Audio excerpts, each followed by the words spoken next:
Terima kasih Siegfried. Selamat siang dan salam sejahtera untuk kita semua. Semoga Bapak Ibu sekalian selalu dalam keadaan baik dan sehat. Pertama-tama saya ingin menyampaikan terima kasih atas kesediaan, partisipasi, dan antusias Bapak Ibu sekalian untuk menghadiri Public Expos 2022 PT Diamond Food Indonesia Tbk pada siang hari ini. Dan kesempatan kali ini terhitung merupakan Public Expos ketiga sejak Diamond tercatat di bursa. Dalam Public Expos 2022 ini, kami manajemen PT Diamond Food Indonesia Tbk akan memaparkan sekilas tentang Grup Diamond, kinerja operasional dan keuangan di kuartal kedua tahun 2022, kondisi ketidakpastian dan strategi perseroan pada tahun 2022, serta corporate social responsibility Grup Diamond di tahun 2022. Sebagaimana informasi yang telah diberikan oleh MC, materi Public Expos ini dapat diunduh pada situs web perseroan yaitu www.diamondfoodindonesia.com.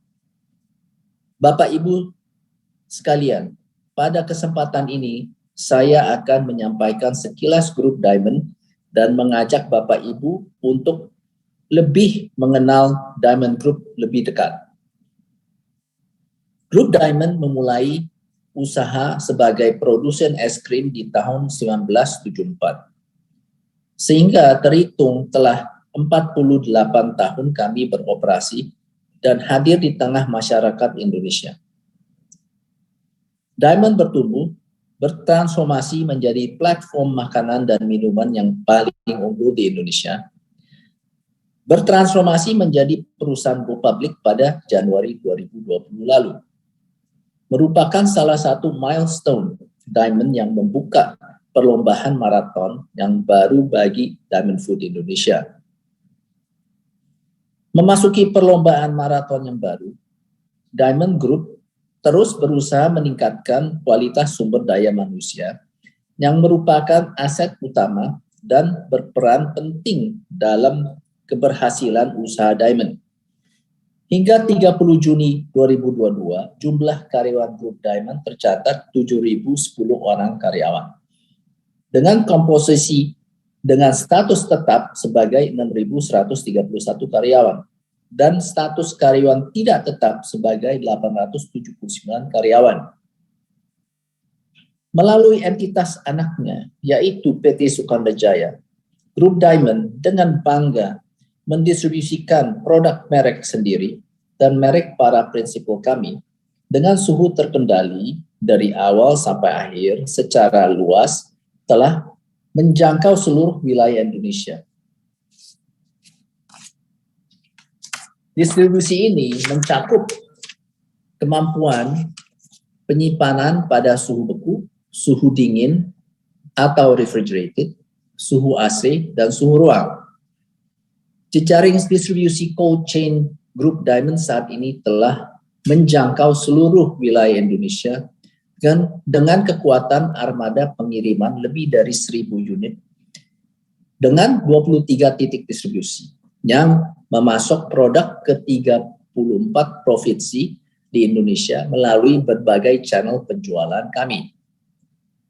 Pada tahun 2022, Diamond telah membuka titik distribusi baru di Kalimantan Barat yang tercatat sebagai titik distribusi ke-23 sampai saat ini. Jumlah portfolio produk baik untuk merek sendiri dan merek milik prinsipal yang didistribusikan tercatat lebih dari 50 merek dan lebih dari 1.000 stock keeping unit.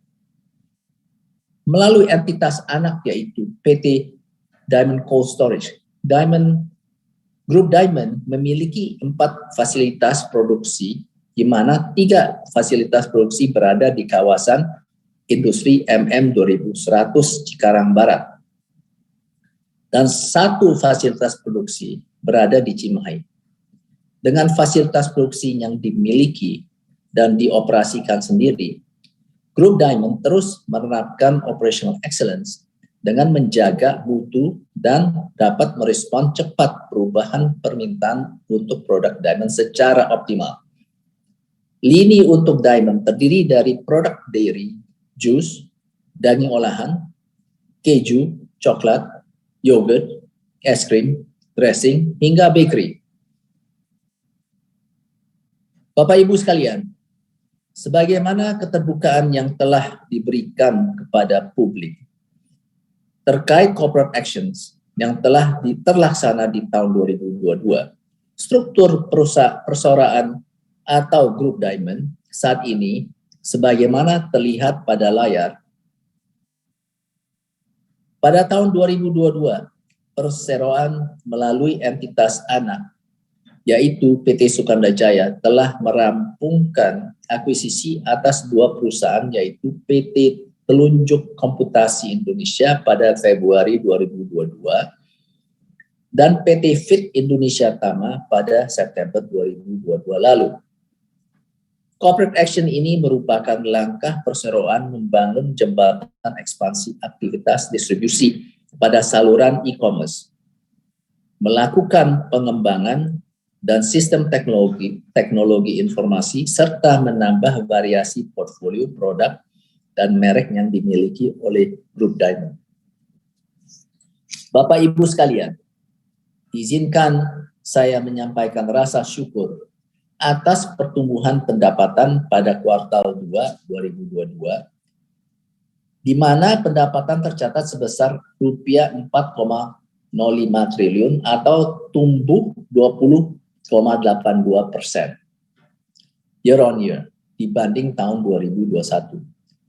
Pertumbuhan pendapatan ini merupakan refleksi positif dari penerapan strategi DMND di tengah kondisi ketidakpastian akibat ketegangan geopolitik Rusia-Ukraina yang masih berlangsung hingga saat ini.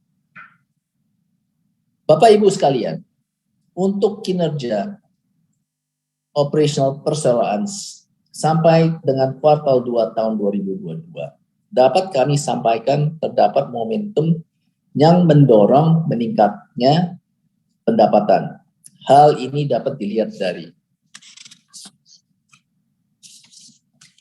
terdapatnya tren pemulihan pandemi COVID-19. Tren ini dapat terlihat dari pembukaan total pada restoran dan tempat hiburan pada Januari 2022. Dan terlihatnya pemulihan perjalanan domestik dan internasional pada Maret 2022.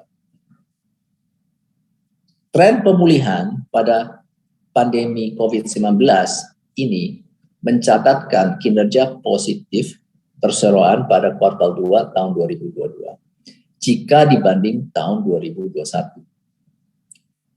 Pemulihan kondisi dari penyakit kuku dan mulut dan hewan ternak. Sebagaimana diketahui pada April 2022, terdapat penyakit kuku dan mulut pada hewan ternak yang cukup masif di beberapa wilayah di Indonesia. Adapun terdapatnya kondisi tersebut, kuota ketersediaan susu Diamond kepada pelanggan telah terjaga selama kuartal 2 2022. Pada Agustus 2022, pemerintah mulai memberikan vaksinasi ternak secara masif dan membuahkan penurunan kasus di beberapa provinsi. Momentum ini memberikan proyeksi positif peningkatan pasokan susu dan diproyeksikan kembali normal pada Oktober 2022. Dengan membaca momentum tersebut, perseroan seimbangi dengan beberapa kebijakan yang mendukung kinerja operasional pada kuartal 2 2022 ini. Hal ini seperti memaksimalkan dan memperkuat penjualan di seluruh saluran penjualan kami yaitu food service, modern trade, traditional trade, dan e-commerce.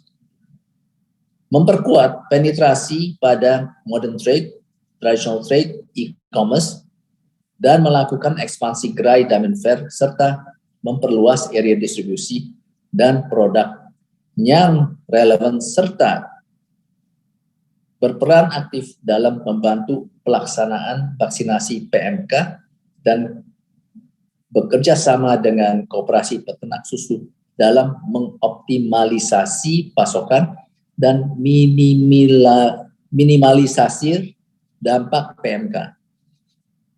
Sekian pemaparan saya terkait sekilas Grup Diamond dan kinerja operasional kuartal 2 2022. Selanjutnya saya kembalikan kepada MC.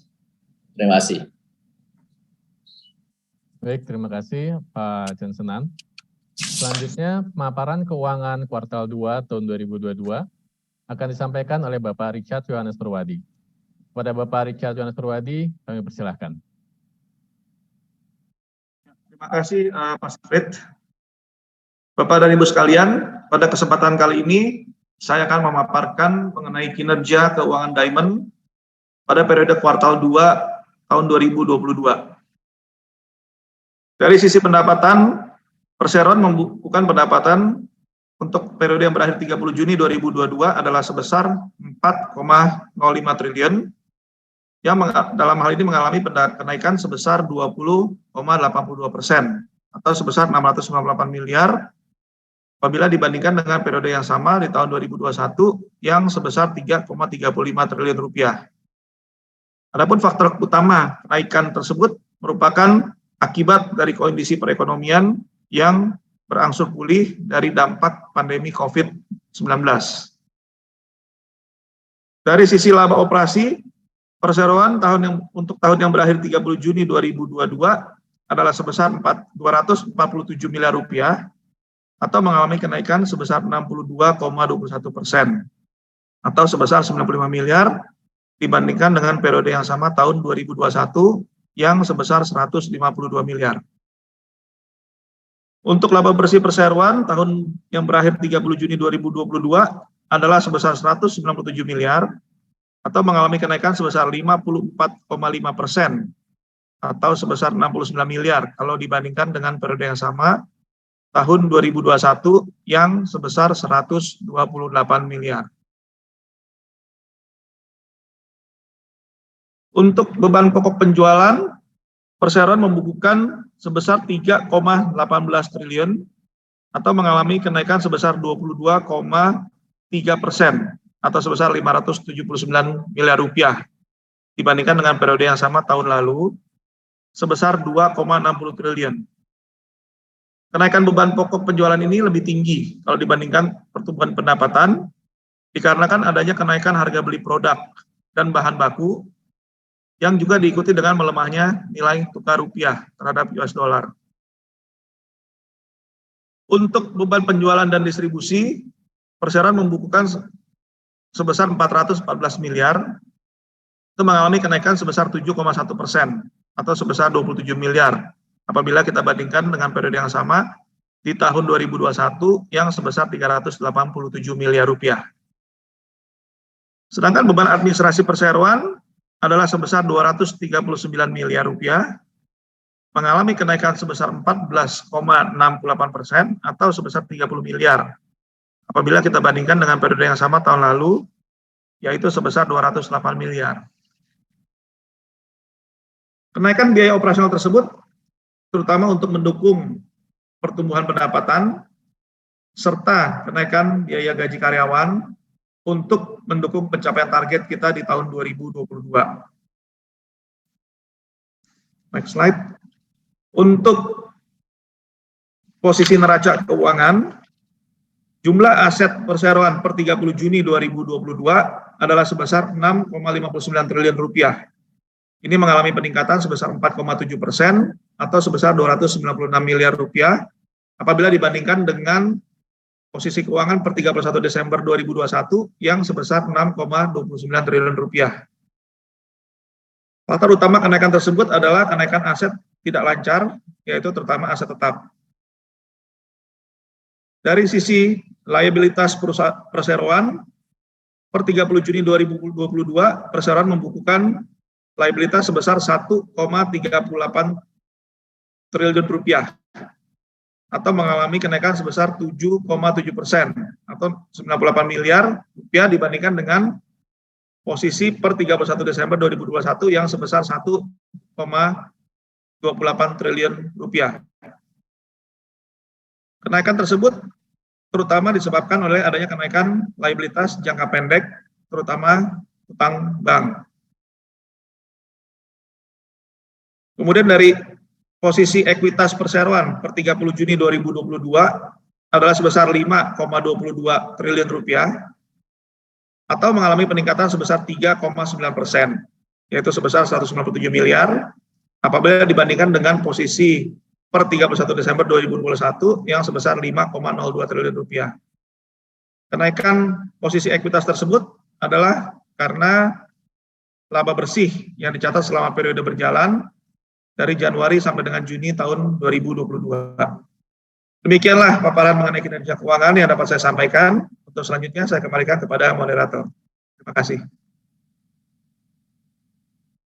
Baik, terima kasih Pak Richard Johannes Purwadi untuk pemaparannya. Selanjutnya, Bapak Philip Minlich Chen akan menyampaikan pemaparan tentang kondisi ketidakpastian dan strategi perseroan yang akan dilanjutkan dengan pemaparan kegiatan CSR perseroan oleh Bapak Richard Johannes Purwadi. Kepada Bapak Philip, kami persilahkan. Terima kasih, Siegfried. Bapak dan Ibu sekalian, pada kesempatan ini saya akan memaparkan kondisi ketidakpastian yang dihadapi dan strategi yang dilakukan oleh Diamond khususnya dalam periode kuartal 2 2022. Bapak dan Ibu sekalian, berbagai negara di dunia telah mendeklarasikan masa endemi atas pandemi COVID-19 yang berlangsung sejak 2020. Dan khususnya di Indonesia, penyebaran COVID-19 telah terkendali dengan baik. Seiring dengan terkendalinya penyebaran COVID-19, laju perekonomian bergerak dengan ritme yang tepat. Namun, sebagaimana kita ketahui bersama, pada Februari 2022, Rusia melakukan invasi kepada Ukraina, menambah tekanan ekonomi yang ditimbulkan oleh pandemi. Pernyataan IMF dalam ringkasan laporan World Economic Outlook Update April 2022 mengatakan invasi Rusia ke Ukraina akan menyebabkan perlambatan signifikan dalam pertumbuhan global pada tahun 2022. Sedangkan dalam laporan World Economic Outlook Update Juli 2022, IMF menggambarkan kondisi perekonomian dunia gloomy and more uncertain dan hal ini menjadi faktor utama kehati-hatian bagi setiap pelaku bisnis dalam menyikapi tantangan ke depan. Invasi Rusia ke Ukraina menjadi faktor kenaikan harga komoditas pangan, salah satunya sebagai memicu lonjaknya harga minyak nabati dunia. Ukraina merupakan salah satu produsen minyak bunga matahari terbesar, namun akibat invasi Rusia, pasokan minyak bunga matahari dari Ukraina berkurang tajam. Sementara permintaan dunia sedang meningkat seiring pemulihan pandemi COVID-19. Komoditas pangan yang mencatat kenaikan terbesar berikutnya adalah kelompok serealia atau biji-bijian yang juga dipengaruhi oleh berkurangnya pasokan dari Ukraina, yang merupakan eksportir gandum utama dunia. Gangguan pasokan dari Ukraina turut mendorong kenaikan harga biji-bijian lainnya. Secara umum, indeks harga pangan dunia telah naik 23,1% year on year pada Juni 2022. Dengan mengadaptasi kenaikan harga komoditas tersebut, perseroan fokus pada penerapan program cost saving dan melakukan penyesuaian harga jual produk-produk yang diproduksi dan didistribusikan oleh grup Diamond.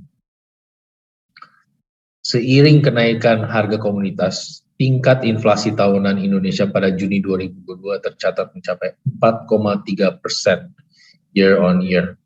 Tingkat inflasi tersebut sekaligus menjadi yang tertinggi sejak Juni 2017.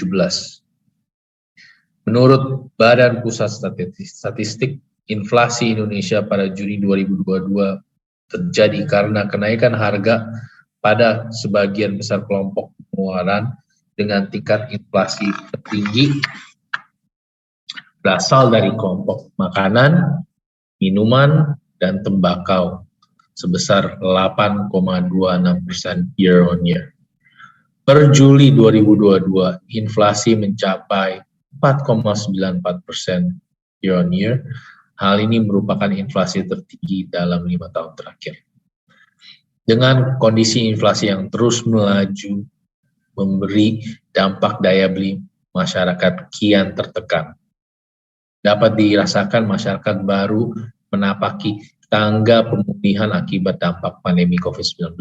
Kini daya beli masyarakat kembali terguncang dengan laju inflasi. Menanggapi meningkatnya inflasi saat ini, perseroan akan tetap fokus pada portfolio produk yang didistribusikan saat ini dan tetap menyediakan produk terbaik bagi konsumen grup Diamond.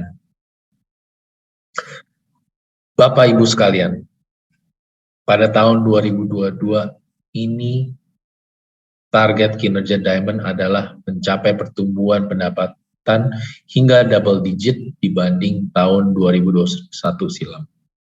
Meningkatkan penetrasi kepada konsumen retail pada kelas menengah ke bawah dengan produk-produk yang lebih relevan, serta meningkatkan produktivitas tenaga jualan grup Diamond dan meningkatkan customer experience melalui proses transformasi digital yang terus dilakukan perseroan. Guna mencapai target kinerja tahun 2022 tersebut, perseroan melakukan beberapa strategi yang terdiri dari ekspansi channel penjualan, transformasi digital, penyelarasan produk, dan efisiensi biaya operasional. Berbagai inisiatif dilakukan perseroan dalam melakukan ekspansi channel penjualan, yaitu dengan terus menambah customer baru pada channel modern trade dan traditional trade, menambah gerai retail Diamond Fair, di mana pada tahun 2022 sampai dengan saat ini telah buka 8 gerai baru di berbagai daerah seperti di Kabupaten Maros, Makassar, Kabupaten Cirebon, Jawa Barat, Kota Semarang, Jawa Tengah, Kabupaten Bantul, Yogyakarta, Kota Denpasar, Bali, Kota Batam, Kota Bogor, dan Kabupaten Sidoarjo, Jawa Timur. Gerai retail Diamond Fair ini juga berperan sebagai titik distribusi strategis tambahan sebagai channel modern trade dan e-commerce, baik penjualan e-commerce Diamond Fair melalui situs Diamond Fair Retail Indonesia, yaitu www.diamondfair.co.id, melalui mobile application Diamond Fair. Ekspansi penjualan juga kami lakukan pada channel e-commerce dengan pemasaran melalui marketplace seperti Tokopedia, Shopee, Libli, dan JD.id. Guna mendukung ekspansi di berbagai channel penjualan, pada tahun 2022 ini kami juga telah membuka 1 cabang baru, PT Sukadajaya di Kabupaten Kuburaya, Kalimantan Barat. Cabang baru ini telah efektif beroperasi sejak 15 Agustus 2022 dan menjadi salah satu penambahan titik distribusi kami guna lebih menjangkau konsumen produk Diamond di area Pontianak dan Provinsi Kalimantan Barat secara luas. Kemampuan adaptif perseroan dalam pengembangan digital ditunjukkan dengan terus melakukan transformasi digital di grup Diamond. Hal ini dilakukan guna meningkatkan pelayanan kepada pelanggan, supplier, prinsipal, tim internal, dan partner bisnis, serta meningkatkan efisiensi operasional perseroan. Salah satu transformasi digital yang telah dilakukan oleh perseroan adalah dengan implementasi B2B e-commerce platform untuk para pelanggan food service kami, dengan meluncurkan Sukanda One Link sebagai B2B e-commerce platform, memberi kemudahan bagi para pelanggan kami melakukan proses order dan membantu menjaga supply chain para pelanggan atas produk-produk yang didistribusikan PT Sukanda Jaya. Dari segi produk, perseroan fokus melakukan strategi penyelarasan produk dengan melakukan penyelarasan produk baru yang dipasarkan sesuai dengan permintaan pasar saat ini. Hal ini bertujuan untuk meningkatkan penetrasi pada konsumen retail untuk kalangan kelas menengah ke bawah dengan produk yang lebih relevan. Usaha ini kami lakukan dengan meningkatkan kerjasama dengan para prinsipal merek untuk menambah variasi produk yang sesuai dengan permintaan pasar saat ini. Perseroan juga mendorong inovasi produk untuk produk Diamond dengan memperkenalkan produk-produk baru dan kemasan baru dari entitas anak dan entitas asosiasi perseroan. Hal lainnya, perseroan juga terus berusaha melakukan kerjasama strategis dengan perusahaan manufaktur lainnya yang dapat memberikan peluang pemasaran produk yang relevan saat ini. Dan terakhir, di tengah menghadapi ketidakpastian kondisi perekonomian yang dihadapi mayoritas pelaku bisnis saat ini dan tahun mendatang, strategi efisiensi biaya operasional terus kami terapkan di mana pelaksanaan efisiensi pada biaya distribusi, biaya promosi, dan biaya produksi. Hal ini terutama untuk mengatasi tantangan ekonomi di tengah kondisi geopolitik saat ini. Demikian paparan terkait kondisi ketidakpastian dan strategi perseroan. Untuk selanjutnya, paparan kegiatan Corporate Social Responsibility Perseroan tahun 2022 akan disampaikan oleh Bapak Richard. Kepada Bapak Richard, saya persilahkan. Baik. Terima kasih Pak Philip. Bapak Ibu sekalian, pada kesempatan ini kami juga ingin menyampaikan pelaksanaan program Corporate Social Responsibility atau CSR dari Grup Diamond. Ya, kami berharap program-program dan pengembangan program CSR yang dilakukan oleh Grup Diamond ini akan delivery joy untuk setiap stakeholders dari Grup Diamond. Pada Januari sampai dengan Juni tahun 2022, Grup Diamond mengambil peran serta dalam berbagai kegiatan CSR. Seperti yang pertama, program rutin pemberian susu UHT Diamond bagi panti asuhan di beberapa kota di Indonesia, seperti di Jakarta, Bekasi, Cimahi, dan Bandung. Kemudian program kegiatan donor darah karyawan juga dilaksanakan secara rutin kurang lebih 3 bulan sekali. Di semester awal tahun 2022, program ini telah dilaksanakan pada akhir bulan Februari dan awal bulan Juni kemarin. Kegiatan ini juga bekerja sama dengan PMI yang berguna untuk membantu ketersediaan stok darah di PMI. Kemudian kita juga mengadakan pemberian kembali hewan kurban bagi masyarakat di sekitar perusahaan, khususnya di wilayah Kelurahan Ancol, Jakarta Utara. Kita juga memberikan wastafel cuci tangan pencegahan COVID-19 bagi warga Cimahi, khususnya di 3 RW di Kelurahan Cibabat, Cimahi Utara. Kemudian pembagian kembali takjil Ramadan bagi jamaah di masjid-masjid yang berada di kota Jakarta, Bekasi, Cimahi, dan Bandung. Diamond juga berpartisipasi dalam memberikan lebih dari 400 liter susu UHT Diamond dalam mendukung kegiatan terkait penanganan stunting anak-anak Indonesia yang bekerja sama dengan Pemprov Jawa Barat dan juga Kelurahan Ancol, Jakarta Utara. Kemudian peluncuran program Posyandu Mitra di Diamond, Mitra Diamond, di mana perusahaan secara berkala memberikan dukungan susu UHT Diamond bagi anak-anak peserta kegiatan posyandu di sekitar perusahaan. Diamond Group juga ikut mendukung aktivitas pemberian vaksin COVID-19, baik vaksin pertama, kedua, hingga booster di beberapa kota di Indonesia, seperti Jakarta, Bekasi, Cimahi, Bandung, dan juga di Makassar. Sementara program-program CSR lainnya juga masih terus berlangsung di dalam tahun 2022 ini. Kemudian selama semester 1 tahun 2022, tercatat lebih dari 9.000 orang yang telah menerima manfaat dari program CSR yang dilakukan oleh Grup Diamond. Demikianlah paparan pelaksanaan CSR yang dapat saya sampaikan.